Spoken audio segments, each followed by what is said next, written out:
Madame, Monsieur, bonsoir. Pour entamer sa nouvelle saison, Fait divers prolonge une émission de José Tessar et Abder Rarbo diffusée au mois d'avril sous le titre La filière pédo-vidéo. Vous vous rappelez certainement le lien créé entre une cassette à caractère pédophile tournée à Madère, la découverte du réseau de Thames, Tamise, et la disparition à Berlin du jeune Manuel Schadwald. Une suite à cette émission s'imposait de façon d'autant plus urgente qu'avec la découverte cet été d'un réseau de pédophilie sur Internet et avec la mort de son principal instigateur tué en Italie, tous les noms cités dans la filière pédo-vidéo ont fait la une de l'actualité.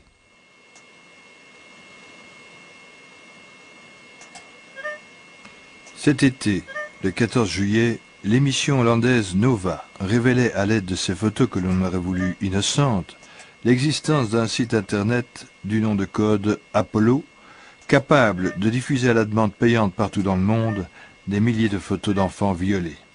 C'est dans un luxueux appartement de Zandvoort, sur la côte hollandaise, non loin d'Amsterdam, qu'ont été retrouvés les ordinateurs qui servaient ce site. L'appartement était la propriété d'un homme de 49 ans, nommé Ulrich, tué en Italie au mois de juin 1998. La presse internationale fit grand bruit de ces événements, mais certains journaux réagirent de curieuses manières, dénonçant, critiquant, diffamant non pas les violeurs, mais bien le messager, celui qui avait révélé l'existence de ce site internet. Cet homme est un citoyen belge d'Herentals, membre d'une ASBL luttant pour la protection de l'enfance. D'autres journaux, la majorité, se préoccupèrent davantage du sort de ces centaines d'enfants qui avaient été violés pendant qu'on les photographiait. Parmi ces enfants, des bébés étaient violés par pénétration de sexe adulte. José Tessar, bonsoir. Il a été question de disquettes qui étaient destinées à être diffusées sur Internet. Évidemment, s'est posé pour nous la question de faut-il montrer ou ne pas montrer ces photos. Est-ce qu'il faut les authentifier en les montrant en public ou bien faut-il les identifier d'une façon différente? Pour des raisons à la fois morales, je dirais déontologiques et aussi légales, nous avons décidé de ne pas les montrer. Mais ce besoin d'authentification qui permet probablement de lutter contre ces phénomènes, puisqu'on va finir par croire vraiment qu'ils existent, Oui, puisque nous l'avons fait d'une façon, disons, détournée. Oui, il ne faut pas oublier que pendant l'été, lorsque l'émission Nova a publié les premières photos sans les montrer, il y a encore beaucoup de réactions qui disaient que ça n'existait pas. Donc nous voulons procéder à une authentification de ces photos et j'ai demandé à M. Hayé, Jean-Yves Hayé, pédopsychiatre à l'UCL, de bien vouloir être à nos côtés pour authentifier ces photos. Monsieur Hayé, bonsoir. Donc, si vous le voulez bien, nous allons jeter un coup d'œil sur des images que les téléspectateurs ne verront pas. Oui. Je vous demanderai de les commenter très brièvement et puis, si vous voulez bien, on en débat juste après, même pendant la vision. D'accord, merci. Donc ici, nous voyons simplement des photos... Un petit garçon qui ressemble des photos de d'un an et famille, demi, en 2 fait. ans qui marche.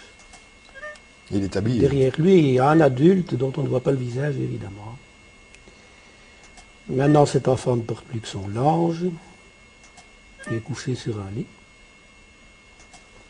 Sur le dos. sur le dos. On commence à lui enlever son linge, semble-t-il. Il est nu, toujours couché, peut-être comme un petit bébé confiant, attendant du positif de l'adulte, mais je ne crois pas que c'est du positif qui va venir. On le montre de dos, à quatre pattes. Et alors en effet, c'est maintenant une image tout à fait horrible d'un adulte de sexe masculin occupé à violer ce petit garçon de façon indubitable. Alors maintenant, il y a un titre, on va frapper un enfant de 6 ans, mais c'est un enfant de 6 ans, il est également violé. C'est un film. Alors, monsieur Hayé, je disais en introduction que se pose toujours la question de faut-il montrer ou ne pas montrer. Est-ce qu'on a le choix d'une certaine façon entre prouver l'authenticité de quelque chose et de l'autre côté en même temps susciter une espèce de fascination morbide qui empêcherait le recul nécessaire pour juger, pour combattre? Mais je pense que vous avez fait le double choix de ne pas exciter une fascination morbide chez une partie des téléspectateurs et en même temps de protéger une autre partie des téléspectateurs, je pense notamment aux plus jeunes, d'images qui sont réellement traumatisantes, où on voit des cœurs gravement malmenés, violés. Je pense que la vision des images aurait fait du tort psychologique à bien des gens. J'espère de tout cœur que les gens qui nous regardent se contenteront de notre parole pour savoir que ces choses existent. Et nous avons vraiment vu maintenant des viols d'enfants très jeunes. Destinés à la diffusion et à l'échange sur Internet. Oui. Comment est-il possible que des hommes puissent jouir de ce spectacle? Ce n'est pas facile à comprendre. Votre question, ça consiste à se demander pourquoi est-ce que des hommes progressivement peuvent se laisser habiter par une perversité infinie, entraînant une négation totale de la sécurité du cœur, de l'avenir d'autres. Alors je crois que ça arrive d'abord parce qu'à la différence de l'animal, l'être humain est un être qui est doué de liberté. Et donc ici, vous voyez des gens qui, en se servant de la liberté qu'ils ont choisi un jour et probablement de façon prédominante de se donner du plaisir sexuel, de l'ivresse de puissance, de se donner un peu la volupté de se sentir au-dessus de toutes les lois, par le chemin que nous venons de voir, c'est-à-dire en annihilant, en anéantissant des petits enfants vivants. La question que la société, c'est-à-dire nous posons face à ce qu'on vient de voir là, c'est comment punir, comment juger, comment réprimer, et éventuellement comment éviter.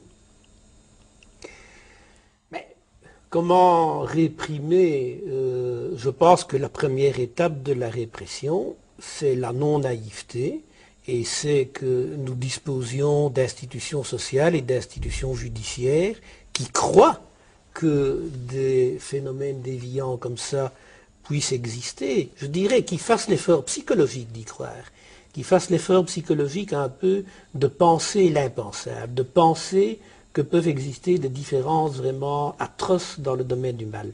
Des choses comme celles qu'on vient de voir, c'est pas des choses isolées, elles nécessitent quasi obligatoirement des groupements de personnes, des cadres commerciaux. Elles nécessitent d'ailleurs que des gens se mettent en petits groupes parce qu'en petits groupes, ils se sentent plus forts pour nier tout ce qu'il y a d'humain entre eux. Ils se donnent du courage dans le mal.